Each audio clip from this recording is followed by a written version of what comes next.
Hello दोस्तों, आप सभी का स्वागत है एनिमे की इस दुनिया में। तो इस एपिसोड की स्टार्टिंग एक लड़के को दिखाने से होती है। जब वो अपना बिस्तर पर पड़े पड़े फोन देख रहा था तभी उसमें से काफी तेजी से रोशनी निकलती है और जब वो अपनी आंखें खोलता है तो देखता है कि उसके सामने एक बहुत ही खूबसूरत लड़की थी और वो उससे कहती है कि कॉन्ग्रेचुलेशन, हमने बहुत सोचने के बाद आपको एक और जिंदगी देने का फैसला किया है। यह सुन के वो लड़का एकदम हैरान रह जाता है और सोचता है कि शायद मैं रूम में पड़े पड़े ही मर गया था। आगे वो लड़की यानी गॉडेस उससे कहती है कि इस नई दुनिया में मैजिक ही सब कुछ है, इसीलिए मैं तुम्हारी भलाई के लिए तुम्हें बहुत ज्यादा पावरफुल बना दूंगी। इसीलिए इस लाइफ में तुम जितना हो सके उतना एंजॉय करना। यह सुनकर वो लड़का सोचता है कि अगर ऐसी बात है तो मैं एक शांत और आराम की जिंदगी चाहता हूँ, क्योंकि मेरे लिए इससे बेहतर और कुछ नहीं हो सकता। इसके बाद जब वो रीइंकार्नेटेड होता है तो देखता है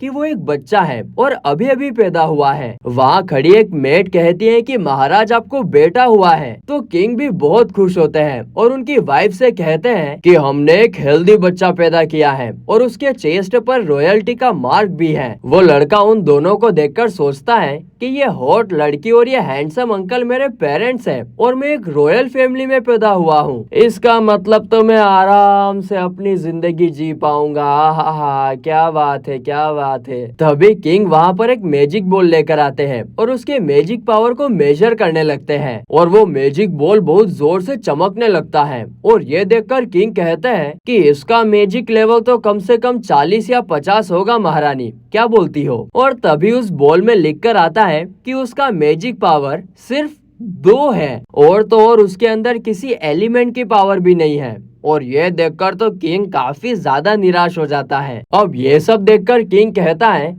ऐसा नालायक यूजलेस बच्चा मेरा कभी नहीं हो सकता। अगर दूसरों को ये पता चला तो सब मेरा मजाक उड़ाएंगे। और इसीलिए किंग और क्वीन दोनों साथ में मिलकर डिसाइड करते हैं कि हम सबको ये बोल देंगे कि हमारा बेटा तो पैदा होते ही मर गया। और फिर वो उसके सर्वेंट को ऑर्डर देते हैं कि इस बच्चे को मेरी नजरों से दूर कहीं जंगलों में फेंक कर आ जाओ। तो वहीं ये सब देखकर ऊपर गॉडेस अपनी सहेली से कहती है कि मैंने अभी जिस लड़के को उस दुनिया में भेजा है उसके अंदर बहुत ज्यादा पावर्स हैं, पर ये कोई रियलाइज नहीं कर पा रहा है क्योंकि वहाँ के मैजिक डिवाइसेस सिर्फ 2 डिजिट मैजिक लेवल को ही मेजर कर सकते हैं और मैं उसे एक एलिमेंट देना भी भूल गई हूँ। तो दूसरी गॉडेस उससे पूछती है कि तुमने उसे कितने लेवल का मैजिक दिया है, जिस पर वो कहती है 1002 का।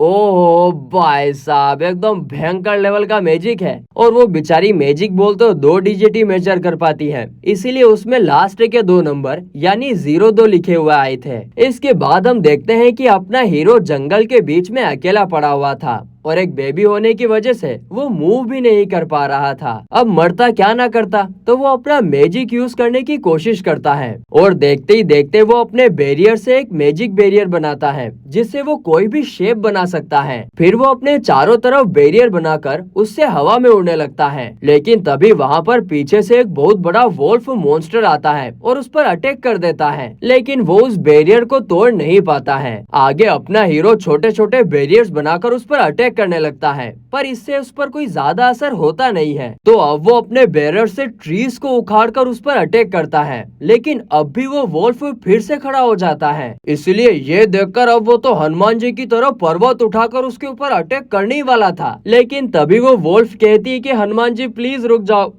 जाओ, मैं सरेंडर करती हूँ। और ये देखकर हमारा हीरो उस अटैक को रोक लेता है। इसके बाद वो वोल्फ कहती है कि मैं तुम्हें खाकर अपने माना को रिफिल करना चाहती थी, पर मुझे नहीं पता था कि तुम इतने स्ट्रॉन्ग निकलोगे। तुम आखिर हो कौन? अब जब हमारा हीरो इसका जवाब देने लगता है तो उसके गले से आवाज नहीं निकल रही थी, क्योंकि वो अभी भी एक बच्चा है यार। तो अब वो एक बैरियर को अपने थ्रोट में अटैच करता है, जिससे वो जो भी सोचता है वो आवाज में बदल जाती है और वो उस वोल्फ को हेलो कहता है। ये देखकर वो वोल्फ उससे कहती है कि तुम तो अभी भी एक बच्चे हो, तो तुम बोल कैसे रहे हो और तुम आखिर हो कौन? तो अपना हीरो कहता है कि मेरा नाम हारुतो है और मैं एक दूर के देश में पैदा हुआ था, लेकिन मेरे लो लेवल के मैजिक को देखकर उन्होंने मुझे बाहर फेंक दिया। तो वो वोल्फ कहती है कि तुम ये क्या कह रहे हो, मुझे तो तुम्हारे अंदर से बहुत पावरफुल मैजिक का एहसास हो रहा है जो कि इंसानों की लिमिट से बिल्कुल बाहर है। फिर वो वोल्फ शॉक्ड होकर कहती है कि तुम्हारी इतनी पावर देखकर तो मुझे लग रहा है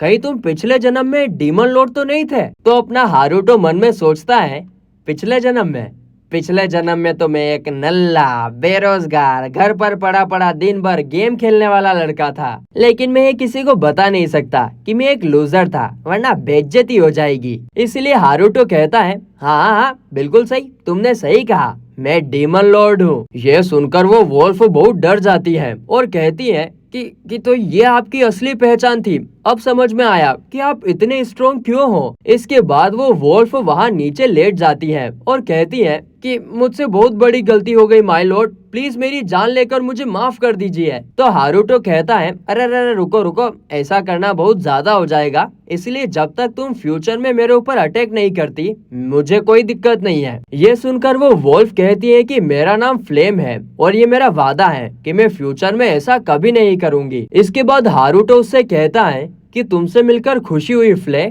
और इतना कहकर वो वहाँ से जाने लगता है। तभी वो वोल्फ उसे पीछे से बुलाकर कहती है, लॉर्ड हारूटो, आपने मेरी जान बचाकर और नया नाम देकर मुझे एक नई जिंदगी दी है, इसलिए अब से आप मेरे मास्टर हो और अब से मैं अपनी पूरी जिंदगी आपकी सेवा करने में बिताऊंगी। तो हारूटो कहता है, अरे नाम का क्या है, मैंने तुम्हें फ्ले इसलिए बुलाया क्योंकि ये नाम आसान और छोटा था। लेकिन तभी अचानक से हारूटो नीचे गिर जाता है और ये देखकर फ्ले उससे पूछती है कि मास्टर आप ठीक तो है? जिस पर हारूटो कहता है कि मुझे मिल्क चाहिए। तभी फ्ले कहती है कि रुको, मैं इसके लिए कुछ कर सकती हूँ, और इतना कहते ही वो एक लड़की में ट्रांसफॉर्म हो जाती है और कहती है कि मैं अपने ह्यूमन फॉर्म में आ गई हूँ। लेकिन वो ना एकदम नेकेड होती है और ये देखकर हारूटो शर्म के मारे अपनी आंखों पर हाथ रख लेता है और उससे कहता है, अरे यार तुम कपड़े पहनो यार फटाफट से, नेकेड क्यों आ गई यहाँ पर। और ये सुनकर फ्ले भी शर्मा जाती है और मैजिक से कपड़े पहन लेती है, लेकिन ये कपड़े तो और भी ज्यादा सेक्सी थे,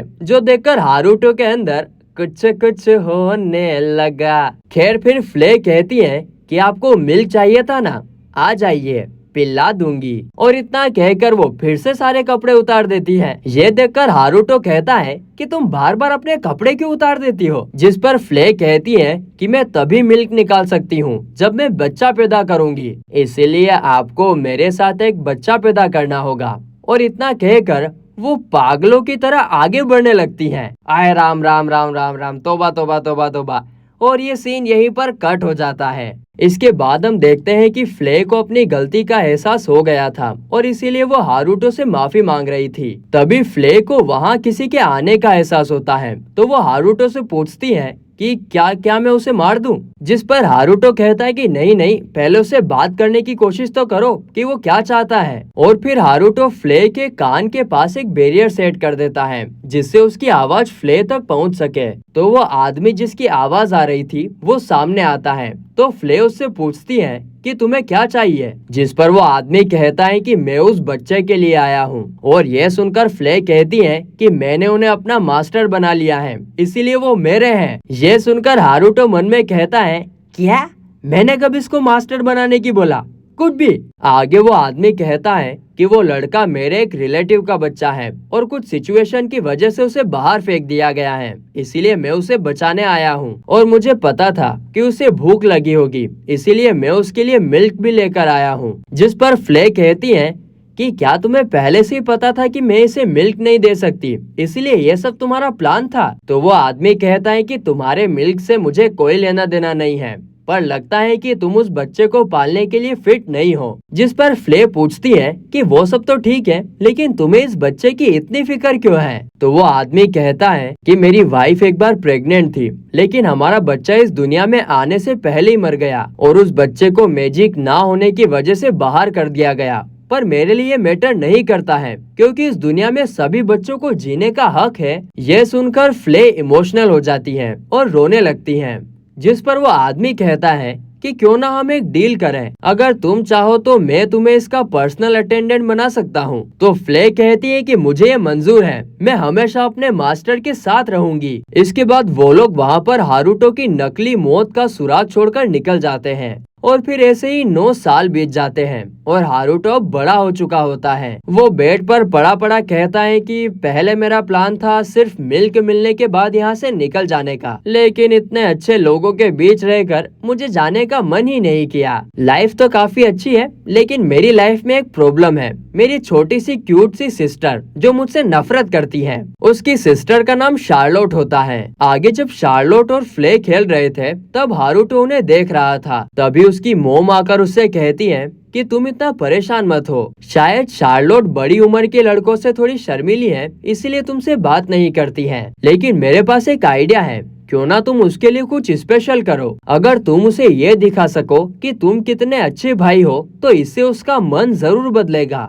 बाद में हारुतो अपने रूम में सोचता है कि मुझे यहाँ से जल्दी से निकलना होगा, लेकिन अगर मैं निकला तो फ्ले भी मेरे पीछे पीछे आ जाएगी और इससे शार्लोट मुझसे और भी नफरत करने लगेगी। और तभी हम देखते हैं कि साइड में हारुतो ने अपने जैसा ही एक नकली हारुतो बनाया हुआ था। उसने इसे इसलिए बनाया था ताकि वो हमेशा रूम में आराम कर सके और ये रोबोट उसकी जगह ले सके, लेकिन वो अभी तक इस रोबोट से मूव या बात नहीं करवा पा रहा था। आगे उसके डैड उसे बाहर बुलाकर कहते हैं कि मैं आज से तुम्हें स्वॉर्ड की ट्रेनिंग दूंगा। तुम्हारे अंदर माना काफी कम है, इसलिए तुम्हें बाकी स्किल्स को इम्प्रूव करना होगा, क्योंकि कुछ भी हो सकता है। तुम्हारा इंटरेस्ट किसी भी स्किल में हो सकता है। जिस पर हारुतो बहाने बनाने लगता है, क्योंकि उसको कोई ट्रेनिंग वेनिंग नहीं करनी थी और बहाने बनाकर वो वहाँ से खिसकने लगता है। तभी उसके डैड उसे रोककर कहते हैं, रुको, शायद कभी तुम्हारे अंदर स्वॉर्ड के लिए टैलेंट हो सकता है, इसीलिए बिना ट्राई करे तो तुम नहीं जा सकते हो। और फिर वो लोग वहाँ पर प्रैक्टिस करने लगते हैं। हारुतो अपने ऊपर एक बैरियर बना लेता है जिससे उसको कोई चोट ना आए, क्योंकि उसके डैड तो खतरनाक तलवारबाज थे। और इसके बाद जब उसके डैड के बोलने पर वो अपने डैड पर अटैक करता है तो उसके डैड आगे से हट जाते हैं और वहाँ जमीन में एक होल बन जाता है, जिस पर उसके डैड हैरान रह जाते हैं।